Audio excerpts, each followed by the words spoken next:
Indonesia U20 harus menerima kekalahan saat menghadapi Irak U20 di babak fase grup Piala Asia U20 dengan skor 0-2. Irak golnya dicetak oleh Haidar di menit 27 dan Mohamed Jamil di menit 90 plus perpanjangan waktu 6 menit. Indonesia kalah, maka akan muncul template-template pembahasan yang sering dibahas ketika Indonesia menghasilkan permainan yang buruk. Pertama kita bahas tentang passing. Beberapa bulan yang lalu di Twitter sudah aku buat sebuah thread testimoni teman-teman. Pengalaman pemain Indonesia kita ketika bermain di luar kemudian balik ke Indonesia. Atau pengalaman-pengalaman pemain asing yang datang ke Indonesia. Apa yang mereka sebut tentang sepak bola Indonesia. Kita ambil contoh aja pemain Indonesia kita yang sempat bermain di Thailand, Yanto Basna. Yanto Basna bilang di Thailand itu kontrol, passing, dan taktik diajarkan dengan sangat bagus. Makanya nggak heran kalau kita lihat Thailand di Piala AFF 2022 yang selesai di tahun 2023 beberapa waktu yang lalu teman-teman. Thailand bermain 1-2 sentuhan yang sangat apik, kontrolnya pun sangat apik. Ingat Teraton Bunmatan luar biasa permainannya, menahan bolanya. Lalu ketika kita bicara tentang passing, dilakukanlah latihan terus, diajari passing. Coach Sintayong pun beberapa klip yang dimunculkan oleh PSSI TV beberapa waktu yang lalu geram juga dengan passing-passing yang dilakukan oleh pemain-pemain kita. Apakah itu berpengaruh besar terhadap perubahan konstelasi passing yang dimiliki oleh pemain-pemain Indonesia kita di saat umur mereka di posisi pemain-pemain kita sudah masuk ke level senior? Iya, kalau dilatih memang pasti ada pengaruh perubahannya. Namun itu tidak akan secara signifikan bisa berubah. Paling berubah 20-30%. Ini kembali ke usia dini pembinaan kita. Ini kan menjadi problematika sepak bola kita. Di senior pemain-pemain kita kalau kalah, kalau buruk hasilnya yang disalahkan passing. Itu kalau udah dilatih di senior nggak akan banyak berubah. Acam kan itu. Itu dikembalikan ke mereka ketika sekolah sepak bola. Febri Haryadi disebut oleh Bima Sakti ketika ia masuk SSB lebih banyak disuruh lari. Kita kembali ke konteks yang disampaikan Yanto Basna di Thailand. Ya pasti Febri Haryadi pun ada diajari passing, kontrol. Tapi kita kembali ke basic Yanto Basna tadi. Di Thailand itu yang diajarkan sejak dini 3 tadi. Passing, kontrol, sama pemahaman taktikal. Tentang pemahaman taktikal ini pun kita bisa berdebat panjang. Secara matematis, logika, ya walaupun sepak bola nggak bisa dikatakan matematika, namun Irak bermain 10 pemain sejak menit 45 di akhir-akhir babak 1 teman-teman. Indonesia 11 pemain. Indonesia tetap kerepotan. Konektivitas, pemain tengah menuju pemain depan, pergerakan tanpa bolanya. Waduh, aku kalau ditanya apakah nggak mendukung, mensupport Coach Shin, lihatlah video-video aku beberapa belakang. Semua support Coach Sintayong. Semua, nggak ada aku belah-belah A, B, C, D, E. Kalau misalnya ada konflik sama Coach Thomas Doll kemarin, langsung aku tabayun sama Coach Indra Sapri. Nggak aku giring-giring opini. Di momen sekarang, lihatlah tadi Coach Sintayong juga geram. Contoh, ada Ronaldo Kuateh diberi passing dari belakang. Ronaldo Kuateh nunggu bola datang ke dia, sedangkan pemain Irak datang dari belakang berlari. Otomatis Ronaldo Kuateh yang menunggu bola pasti kalah dengan pemain Irak yang melakukan lari untuk merebut bola tersebut. Coach Shin langsung dari gestur yang ditampilkan Coach Shin di televisi.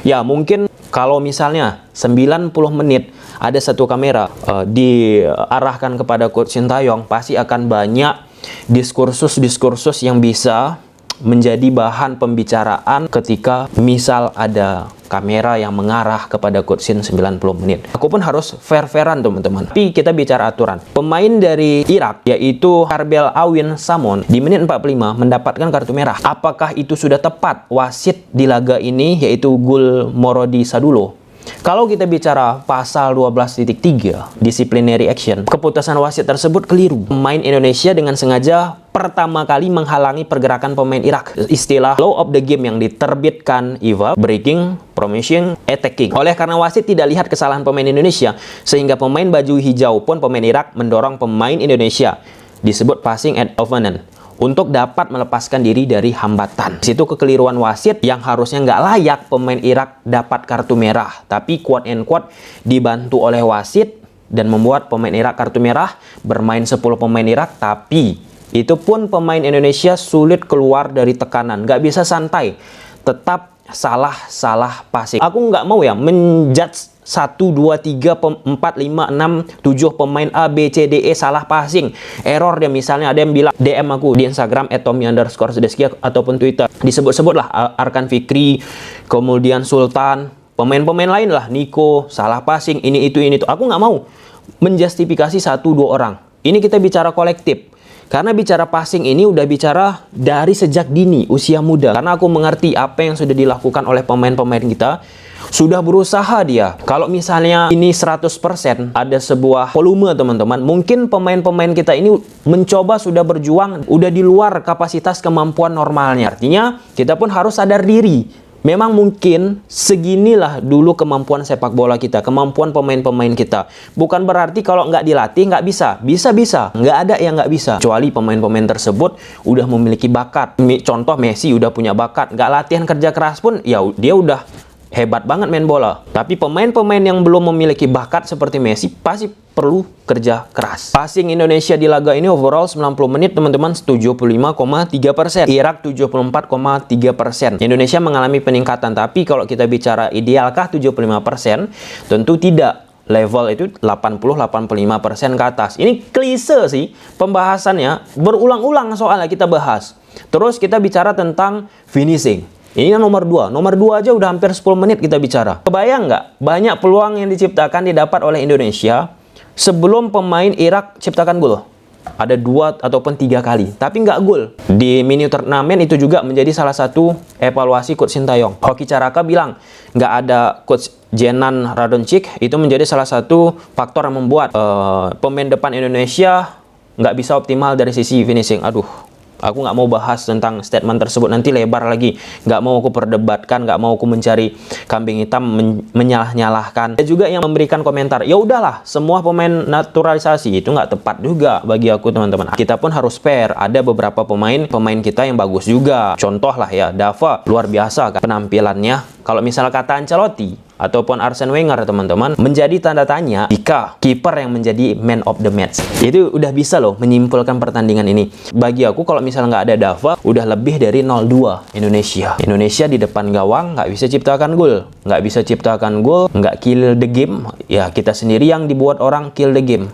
Ya terbukti di laga ini. Nah, lalu ada juga kejadian unik teman-teman, wasit di pertandingan ini pun diganti karena di babak 1 kelihatan beliau cedera ankle. Wasit babak 1 Gulmorodi Sadulo diganti dengan wasit keempat yaitu Abdullah Jamali masuk di babak kedua. Itu normal karena cedera, otomatis diganti. Oke, kita masuk ke grafis taktikal dulu ya. Sedikit aja kita singgung teman-teman. Indonesia gunakan pola 1-3-4-2-1 ataupun 1-3-4-3 khas ini dari Coach Sintayong, attacking yang dilakukan oleh Coach Sintayong, nggak gunakan pola 3-5-2 seperti mini turnamen. Di akhir menit pertandingan pun pola 3 back ini diganti oleh Coach Sintayong dengan mengeluarkan Jaki menjadi 4-2-3-1 ataupun 4-3-3. Kurang lebih seperti itu teman-teman. Sedangkan Irak gunakan pola 1-4-3-3. Indonesia problemnya di lini tengah. Pertama dulu ya, ketika menggunakan pola 3 back. 2 pemain Indonesia di tengah, ada Ahmad Syarif, Arkan Fikri menghadapi 3 pemain tengah dari Irak. Ada nomor 13, 21 sama 5. Secara numerikal kan sulit Indonesia bisa mengalahkan mereka.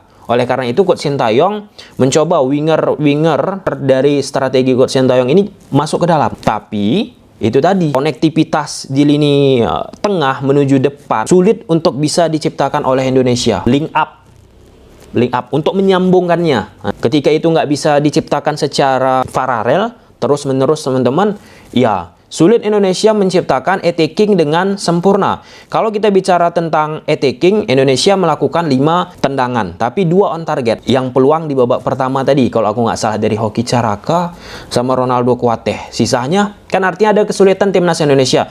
Apalagi ketika di babak kedua, Irak otomatis bermain 10 pemain, mereka hanya mengandalkan akhirnya permainan counter attack. Dari penguasaan bola pun kan nggak ada, mereka tinggi lagi. Nah, dengan bermain counter attack, otomatis mereka pun lebih banyak bertahan. Ada formasi 6-3, ada pola 5-3-1, dan seterusnya, dinamis dilakukan oleh pemain-pemain Irak untuk bisa mengamankan keadaan. Nah, pun demikian karena tidak ada kreativitas, pemain Indonesia pun sulit untuk bisa menciptakan 1 gol. Dan di akhir-akhir, ya, timnas Indonesia harus menerima kebobolan. Oke. Semangat untuk timnas Indonesia U20. Semoga ke depannya template pembahasan seperti ini nggak ada lagi. Capek kita pun bahasnya ulang aja, tapi kenyataan seperti itu. Semangat Indonesia, semangat Indonesia, semangat Indonesia. Bye.